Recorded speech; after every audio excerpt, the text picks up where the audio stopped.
Wang Yun'ning Sohib Jamal hilasi orqali Lüboni ozdirishi.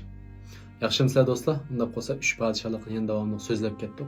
Biz oldingi filmda Dong Juan'ninki nihoyat ashaddiy qiliqlarni, razillikni so'zlagan edik. Undan sirt shu Wang Yun'ninki o'ziga va'da berib, cho'qim Dong Juan yo'qotadiganlikka ahd qilganligini so'zlagan edik. Degandek Wang Yun shu va'dani berib, o'ziga qattiq qasam qilgandan keyin bu uyga qaytib nurg'un planlarni o'ylaydi. Eng oxirida buningga faqat birli usul orqali taqobil turg'ul bo'lganligini o'ylab chiqadi.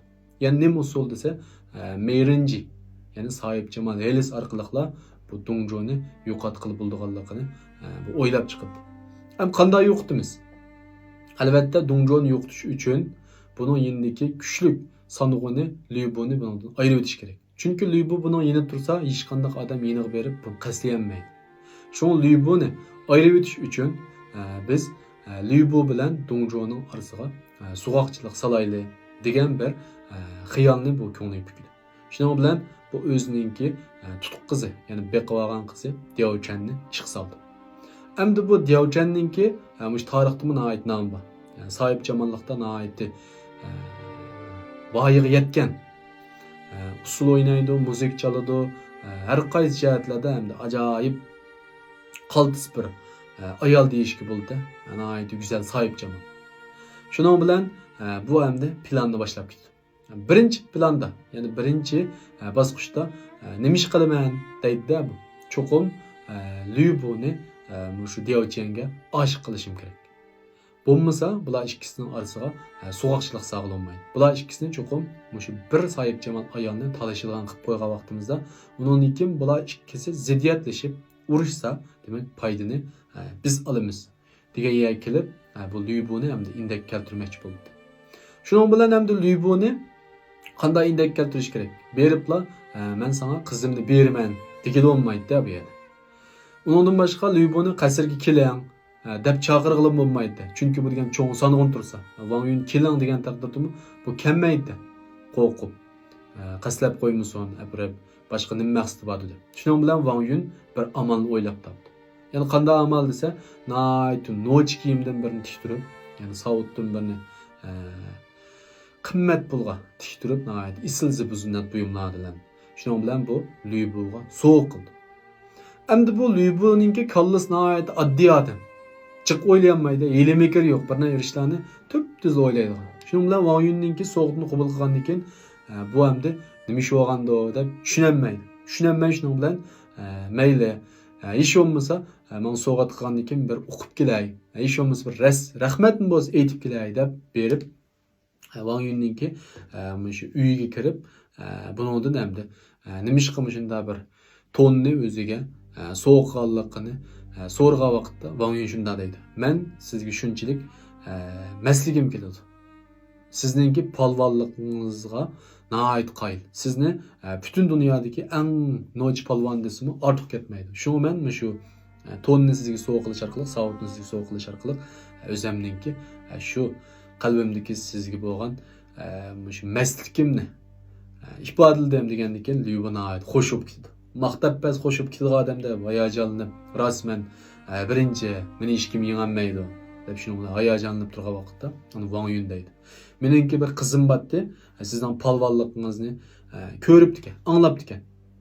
Bu qizim men shundoq bir noch palvon bo'lsa, buningga tegishni xohlayman. Boshqa odamga tegishni xohlamayman deb turib oldi. Shunga men sizningki shu gaplaringizni qilib bergandan keyin, hikoyangizni bu qizim anglagandan keyin sizni ko'rmay turib, sizni yoqtirib qopti. Bo'lsa, ko'rishib boqqan bo'lsanglar degandan keyin hamda bu Lübumi bo'pti, chiqsin qizingiz hamsa, ko'rishib boqqili deb bu Wang Yun'ninki talabini rad qilmaydi. Shuning bilan bu Lübu hamda bu qizni odatdagi qiz bo'lish mumkin deb o'ylab qolganda, ammo Diao Chen chiqqandan keyin bu hamda hayron qoldi. Bu Sohib Jamalga qarab ko'zlari chikatgidek holatda qetib qoldi. Shuning bilan Wang Yun buni ko'rib, planninki asosan amalga oshib qolganligini his qildi. Shuning bilan Wang Yun tunishtirdi. Bu mening qizim, mana bu sen yaxshi turayotgan Li Fengshen. Yana şu Lübu sanğın buludu degandan keyin bular ikkisi uchrashib, paranglashidi. Birdan paranglish jarayonida bir-biriga nihoyat qizg'in oshiq bo'lib qoldi. Shuning bilan Wang Yun Lübuni ketishga zo'rlaydi. Bo'ldi keshib qoldi. Endi keting degandan keyin bu Lübu Wang Yunning oldida tizilib, Diao Chenni menga bergan bo'lsangiz, men xotinlik qilib olgan bo'lsam, bu nihoyat asrayman. Siz qizingizni qanday asragan bo'lsangiz, men shunday asrab, nihoyat yaxshi e'tiborlayman degandan keyin Wang Yun qizimni bersam bo'ladi, ammo siz hozir akatsangiz bo'lmaydi. Bu menmi bir cho'ng vazir, sizmi bir cho'ng sanğın. Unda bo'lgandan keyin biz bu to'yni dog'dug'liq qilaylik. Dog'dug'liq qilaylik. Siz necha kungacha elchavating. Undan keyin biz putishib, Diao Chenni sizga berli. Degandan keyin shuning bilan Lübu nihoyat xushal bo'lib ketib qoldi. Endi ketgandan keyinla ertasi bu Wang Yun qanday qildi, nima ish qildi degan vaqtda Dong Zhuoni o'zininki shu o'rdasiga mayishib ketishga taklif qildi. Dong Zhuo bu xabarni anglab nihoyat hayron qoldi. Bu Wang Yun hamda Wang Yun bo'lsin yoki boshqa vazirlar ham buni nihoyat o'sh. Wang Yundek bir vazirninki buni o'zining qasriga taklif qilib, mayishga taklif qilishi buning uchun bir xush xabar. Buningga yaxshi chaq bo'lyapti-da, bu paymapi qilib. Shuning bilan Dong Zhuo nihoyat xushallik bilan xush bo'lib bu Wang Yunning uyiga bordi.